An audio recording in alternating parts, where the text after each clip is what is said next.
फिरौन के दरबार तक गई, वो तो पहले ही बहाना तलाश कर रहा था। उसने कहा ढूंढो, पकड़ो और माज़अल्लाह शहीद करेंगे।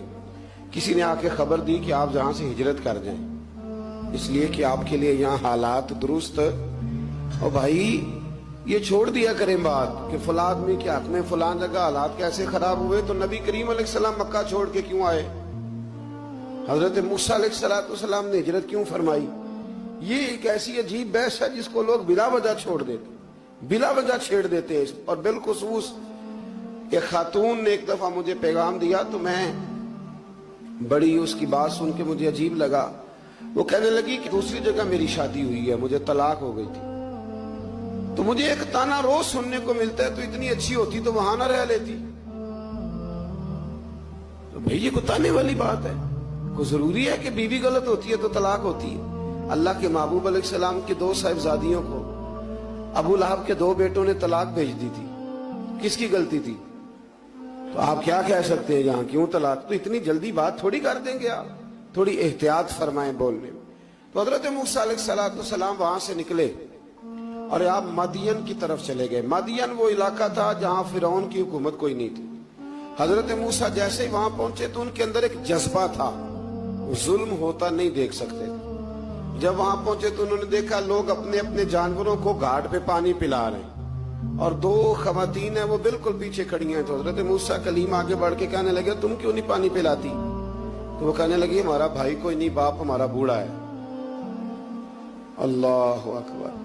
मजबूरी ये है, हम हैं भी पर्दादार घराने की, मजबूरी हमारी ये है कि जब तक ये सारे लोग पानी पिला नहीं लेंगे उतनी देर तक हमारी बारी नहीं आएगी। तो हजरत मूसा कलीमुल्लाह अलैहिस्सलाम फरमाने लगे, अच्छा ये बात है तो जानवर मुझे दो। वो हो ये रहा था कि चूंकि मर्द पानी पिला रहे थे तो और जितने भी मर्द आते जाते थे वो घुसते जाते थे और औरतें बेचारी खड़ी थी। हजरत मूसा झट से आगे बढ़े, पीछे हटो। उन 2 खवातीन पाकबाज औरतों के जानवरों को पानी पिलाया और फिर आप दोबारा वहीं बैठ गए। वो बीबियां जल्दी जल्दी घर गईं, जाके अपने वालिद से कहने लगी, अब्बा जी कमाल हो गया, इस बस्ती में एक ऐसा आदमी मिला है जो औरतों की तरफ देखता है तो नेकी करने के लिए आगे बढ़ता है, जो मजबूर और बेकस के लिए अच्छे जज्बात रखता है। फरमाया जल्दी लाओ।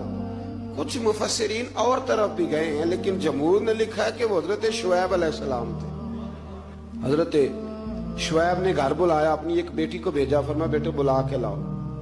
वो जब घर आए तो आप फरमाने लगे, आप मेरे साथ उजरत तय कर लें, 8 साल या 10 साल आप मेरी बकरियों को चराएं, मेरे घर में रहें। और फिर फौरन ही फरमाने लगे, अगर आप हमारे घर में रहेंगे, देखभाल करेंगे, तो मैं अपनी एक बेटी का निकाह भी आपके साथ कर दूंगा। तो 8 से 10 साल हजरत मूसा ने वहां कर। रस्ते में ना ठंड ज्यादा हो गई तो अपनी ज़ौजा से कहने लगे, वहां आग जल रही है, मैं तेरे लिए आग लेके आता हूं ताकि तू ताप सके, गर्मी हासिल कर सके। वहां गए तो दरख्त से आवाज आई, मूसा मैं तेरा रब हूं। दरख्त से आवाज आई, मूसा मैं तेरा रब हूं। और हजरत मूसा कलीमुल्लाह को वहां वही आनी शुरू हुई। वहीं अल्लाह ताला ने उन्हें वो असा अता फरमाया जो फिर बाद में अज़दहा बनता था। रब करीम ने वहीं हजरत मूसा कलीम को वहीं यदे बैजा अता फरमाया। अपना हाथ गिरेबान में डाल के निकालते थे तो चांद और सूरज की तरह रोशनी दिया करता था। यदे बैजा लिए बैठे हैं अपनी। मैं कभी कभी कहा करता हूं कि मौला के देने के अंदाज बड़े अनोखे हैं। भाई यूसुफ को कुएं में फेंकते हैं तो अल्लाह मिस्र का हुक्मरान बना देता। तो फिर हजरत मूसा वहां से वापिस आए और आकर के आपने दोबारा वो सारा निजाम जिंदगी शुरू फरमाया। मूसा अलैहिस्सलाम ने उनको दावत हक दी और कहा कि मैं तुम्हारे पास वाज़े निशानियां लाया हूं, बनी इसराइल को मेरे साथ भेज दो।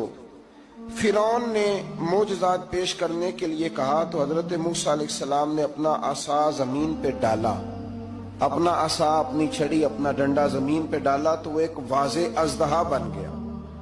फिर हजरत सैयदना मूसा अलैहिस्सलाम ने अपना हाथ गिरेबान से निकाला तो वो देखने वालों के लिए रोशन हो गया, हाथ के अंदर नूर पैदा हो गया। यदे बैजा लिए बैठे हैं अपनी आस्तीनों में। फिरौन के सरदारों ने हक को कबूल करने की बजाय इसे जादू करार दे दिया और कहा कि ये तुम्हें अपने मुल्क से निकालना चाहता है انہوں نے کہا اس معاملے کو ذرا ڈھیل دو اور جادوگروں کو جمع کرو. جادوگر آئے. انہوں نے فرعون سے کہا کہ ہم حضرت موسیٰ کے مقابلے میں جادو تو دکھائیں گے معاذ اللہ، لیکن اگر ہم غالب آ گئے تو پھر ہمارا انعام کیا ہوگا؟ سودا پہلے طے کرنا ہے، کیا انعام ملے گا؟ اس نے کہا کہ اگر تم غالب آ گئے تو میں تمہیں اپنا قریبی بنا لوں گا. بادشاہوں کا قریبی ہونا بھی تو بڑی بات ہے نا، لوگ بڑے پاپڑ بیلتے ہیں قریبی ہونے کے لیے. اور یہ جو قریبی ہوتے ہیں نا، بالخصوص جو بادشاہوں کے قریبی ہوتے ہیں، بادشاہوں کی تباہی کا سبب بھی یہی لوگ ہی بنتے ہیں. یہ ان کو روز خبر دیتے ہیں کہ سب اچھا ہے، سب اچھا ہے. اور دنیا کے زیادہ تر حکمران انہی لوگوں کی وجہ سے تباہ ہوتے ہیں، کیونکہ ان کا خود عوام سے رابطہ نہیں رہتا. اگر وہ خود عوام کے ساتھ ڈائریکٹ رابطہ کریں تو شاید انہیں اچھی اور صاف ستھری چیزیں سمجھنے کو مل جائیں. خیر، جادوگروں نے جب کہا ہمیں کیا لوگے تو اس نے کہا تمہیں قریبی بنا لوں گا. جادوگروں نے موسیٰ علیہ السلام سے کہا کہ آپ پہل کریں گے یا ہم پہل کریں؟ تو موسیٰ علیہ السلام نے کہا تم پہل کرو. جب جادوگروں نے اپنی رسیاں زمین پہ ڈالیں تو لوگوں کی نگاہوں کو سحر زدہ کر دیا، جادو کر دیا اور انہیں ڈروا دیا. انہوں نے کہا یہ تو بڑا جادو لے آئے. اللہ تعالیٰ نے حضرت موسیٰ علیہ السلام کو حکم دیا کہ آپ بھی اپنا عصا زمین پہ ڈالیں. ان کی رسیاں سام بن گئی تھی نا، دراصل وہ سام بنی نہیں تھی، لوگوں کی آنکھوں پر جادو ہو گیا تھا، انہیں سانپ نظر آ رہا تھا. فرمایا آپ بھی اپنا عصا زمین پہ ڈالیں. وہ عصا سانپ بنا اور جادوگروں کی ساری چیزوں کو نگل ہی گیا. ان کی بہت ساری رسیاں سانپ بنی تھی، ان کا ایک ہی عصا سانپ بنا اور سب کو نگل گیا. اس طرح کے معجزے کی حقانیت اور جادوگروں کا بطلان ثابت ہوا اور فرعونی رسوا ہو گئے.